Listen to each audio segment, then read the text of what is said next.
Hello and welcome all of you. इस lecture में हम स्टडी करेंगे इक्वेशन ऑफ कंटिन्यूटी। देखो इक्वेशन ऑफ कंटिन्यूटी कहाँ काम आती है। यदि हमारे पास में इस प्रकार की कोई ट्यूब हो जिसका एरिया ऑफ क्रॉस सेक्शन दोनों एंड पे अलग अलग हो, जैसे यहाँ दिखाई दे रहा है कि यहाँ एरिया ऑफ क्रॉस सेक्शन ज़्यादा है, यहाँ पर एरिया ऑफ क्रॉस सेक्शन कम हो गया। तो इस प्रकार की कोई ट्यूब जिसका एरिया ऑफ क्रॉस सेक्शन अलग अलग एंड पे डिफरेंट हो, वहाँ पर लिक्विड किस प्रकार से फ्लो करेगा, इस चीज़ को हम समझने के लिए इक्वेशन ऑफ कंटिन्यूटी को स्टडी करते हैं। सो इंपॉर्टेंस क्या होगी? To understand flow of fluid in a tube of varying area of cross section. अब मान लेते हैं हमारे पास में ये जो ट्यूब है, इसका ये वाला एरिया ऑफ क्रॉस सेक्शन मान लेते हैं A1 और ये वाला जो एरिया ऑफ क्रॉस सेक्शन है वो मान लेते हैं A2। यहाँ से लिक्विड इस ट्यूब के अंदर एंटर करता है। लिक्विड की वेलोसिटी मान लेता हूँ V1 और इस एंड से लिक्विड बाहर निकल के आता है। यहाँ पर जो वेलोसिटी है वो क्या मान लेता हूँ मैं V2। सो क्या मान लिया हमने कि V1 is velocity of the liquid at first and और V2 velocity of the liquid at second and, मतलब जिस वेलोसिटी से बाहर निकल के आएगा वो V2 हो गया।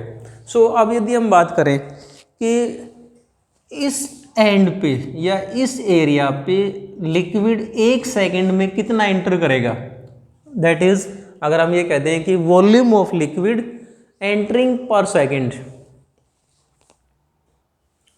सो देखो क्या कहा हमने, volume of liquid entering per second at first and. इस एंड पे जो लिक्विड एंटर करेगा ना उसका एक सेकंड में वॉल्यूम निकालते हैं। तो वॉल्यूम क्या होगा इसका A1V1। अब देखो मैंने ये कैसे लिख दिया A1V1, इस बात को हम समझते हैं। मान लो ये हमारे पास में कोई सिलेंडर है और इस सिलेंडर का एरिया ऑफ क्रॉस सेक्शन में A मान लेता हूँ, राइट, और इसकी लेंथ को क्या मान लेता हूँ L। तो वॉल्यूम क्या बनेगा इसका, volume is equal to AL। अब मान लो यहाँ से कोई लिक्विड एंटर करता है, उसकी वेलोसिटी है V मीटर पर सेकेंड। अब अगर मैं ये कह दूं कि एक सेकंड में लिक्विड यहाँ से यहाँ तक V मीटर आ गया, मान लो ये दूरी है, ये V मीटर है। सो इतना सिलेंडर बना हमारे पास में जिसकी लेंथ कितनी होगी V और एरिया कितना हो गया A।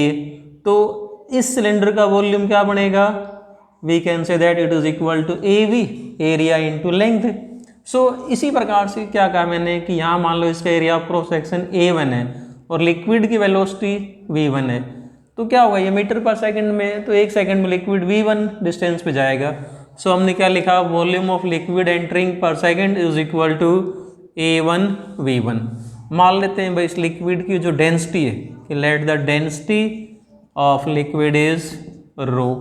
So mass of liquid, so we can say that mass of liquid entering per second. इस लिक्विड का मास जो एक सेकंड में इस ट्यूब के अंदर जो एंटर कर जाएगा वो कितना आ जाएगा, we know that mass is volume into density. Volume is A1V1 and rho is density. This is mass of liquid entering per second.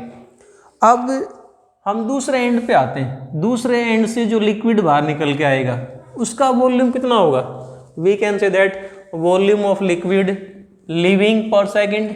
जो यहाँ से बाहर लिक्विड जो निकल के आ रहा है उसका वॉल्यूम कितना होगा, we can write it is equal to A2V2। A2 is area of cross section, V2 is velocity और लिक्विड की डेंसिटी कितनी है, rho. So we can say that, देखो जो मास एंटर करता है वो तो क्या आया था हमारे पास में A1V1 रो, ये मान लो M1 है। अब जो मास निकल के आएगा M2 वो कितना होगा, volume into density, that is equal to A2V2 rho. अब यदि हम ये कहते हैं कि ये जो हमारे पास में ट्यूब है, ये ट्यूब कहीं से भी कटी फटी हुई नहीं है, राइट, परफेक्ट ट्यूब है। तो जितना लिक्विड यहाँ से एंटर करेगा उतना ही लिक्विड यहाँ से निकलेगा।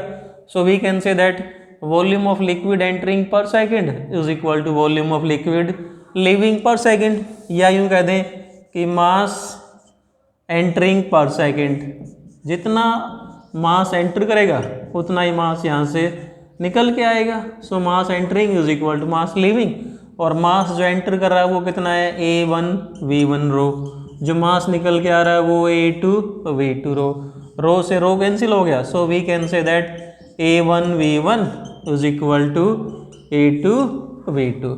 सो A1V1 क्या है, volume of liquid entering per second is equal to volume of liquid leaving per second. So ये तो हमारे पास में आ गई इक्वेशन ऑफ कंटिन्यूटी, या यूँ कह दें कि ये वाला एरिया कितना भी हो, कितनी भी वेलोसिटी हो, उतना ही प्रोडक्ट यहाँ पर इन दोनों का है, जितना AV का प्रोडक्ट यहाँ पर है उतना ही प्रोडक्ट यहाँ आएगा। और we can say that for any liquid we can say that product of area and velocity is constant, so we can say that AV is equal to constant, where A is area and V is velocity of the liquid. This equation is called equation of continuity, right? So equation of continuity, अब देखो इसकी जो importance की यदि हम बात करें कि what is the importance of equation of continuity, क्या बताती है हमें, if area of cross section is small तो वेलोसिटी को क्या होना पड़ेगा, large, right? If area of cross section is large velocity is small. इसका मतलब देखो यहाँ बात करें कि यहाँ पर लिक्विड का ये वाला जो एरिया ऑफ क्रॉस सेक्शन है वो ज़्यादा है, वेलोसिटी कम होगी, यहाँ आपने एरिया कम कर दिया तो क्या होगा, उतनी ही तेज़ी से यहाँ से लिक्विड निकल के आएगा। जैसे मान लो हम कई बार घर पे जो पानी वाली जो पाइप होती है, पानी वाली जो ट्यूब होती है, उसका एक एंड पकड़ के हम दबा देते हैं तो उतना ही तेज़ी से पानी निकल के आता है। देखा होगा आपने, जब पानी का हम प्रेशर बनाते हैं, जैसे किसी चीज़ को हमें वॉशिंग करनी हो, गाड़ी वगैरह की वॉशिंग करते हैं तो जो पानी वाली पाइप होती है उसको बीच में दबा देते हैं, पानी तेज़ी से निकल के आता है, प्रेशर से निकल के आता है। तो क्यों हुआ हो, जब हम इस ट्यूब को हम ये एक एंड से कंप्रेस करते हैं तो एरिया कम हो गया तो वेलोसिटी क्या होगी, बढ़ जाएगी।